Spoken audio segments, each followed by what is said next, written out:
This is Alf's Aussie Adventures, and I'm here in the front bar of the beautiful historical Imperial Hotel in Ravenswood, and I'm with the publican, Dwayne Davies.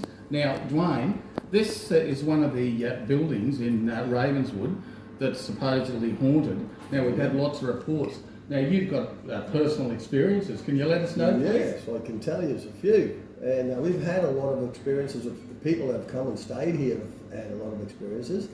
The Melbourne University came up here with their paranormal group, and they had some most amazing things to show us, and it was really, really astonishing. And since they came up, I think they put somewhere out there on that internet that it's a place to come and have a look at. It really is worth having a look at, and because they also said it was one of the most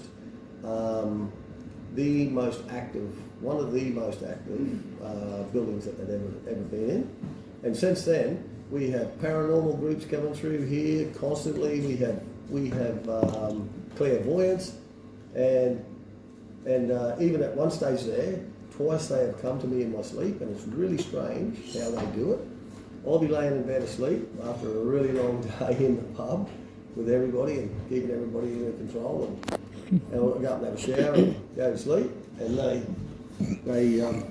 was dead to the world of sleep, and all of a sudden they come to me, and how they did it was so strange that I was laying there dead to the world of sleep, and all of a sudden I was dreaming that I was looking into the back of my skull, and that was all lit up with one of those windows there in my mind, and a gaunt face screaming at me. And I jumped up out of bed and I thought, gee, I've gone into horrors here, mate.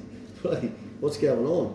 Then I realised I smelled a bit of smoke, and I opened the hallway door, and I could smell the smoke then. And the actual coal room that's in under the building had caught on fire, the electrical unit, and I managed to put it out. I isolated it from the units, the electricity, and then I put it out. And the second time they came to me, it was really strange. We had the Halloween ball up here, and we had about 50 Ulysses motorbike riders in, and they all went up early. And Gina said, we'll go up. And I said, no, I'm not, I'm jumpy. They came to me last night. I couldn't find anything all day at all. But when Gina ended up convincing us to go up and have a few hours up there and a bit of fun. When we come back, what had happened was there was a gas plumber putting a new line into the pub, into the new stove. He must have missed fitting there somewhere that let a bit of gas out. But while we were over there, it was all leaking out, and the fitting was right near the louvers in the ladies' toilet. So when the pub was open all day, you wouldn't pick up on the smell. But when it was locked up, we went to the hall. It was obviously leaking in through the louvers there. And when we come back, luckily Gina and I don't smoke, because there's two 180 kilo gas bottles out there that leached into this pub. There was 360 kilos of gas in the bottom of this pub, and I said to Gina, just stay back, don't touch any of the old slide lock steel on steel and everything else. If one of those Ulysses guys would have came through the back gate and smoking, this old biddy would have been going past the moon about now. That would have been a disaster. This is beautiful. Hey, also, champion, I heard the church up there is haunted. Have you heard a brief message about that? Anything about that at all? The Catholic Church? I think when the fellow came up, when they restored it all, it was in dire despair. But they brought it back to. It's absolutely amazing. It is a beautiful little church, and it's used every second Sunday, I do believe. And what happened was they used to always leave the church open for anybody that wanted to go in and do prayer and do their thing. Anyway, the bloke that put the system in there, he could not get out of there fast enough.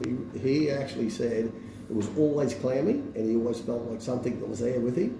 And then when he got the last bit done and he was getting out, he said it felt like it was just trying to push him out of there. He just didn't want him there, and they didn't want the alarms in either. So. Yeah, there was a fella here, an old legend who's now deceased, Woody Pickle, told me he had a bit of an experience with the ghost at the church, and a previous publican, this is decades ago, told me that the priest beat a hasty retreat one night after an experience and came down here and stayed. But look, mate, you've been wonderful, and it's just have a beer, mate. Enjoy it. Don't have a beer. Good on you, folks. Get into your sandwich.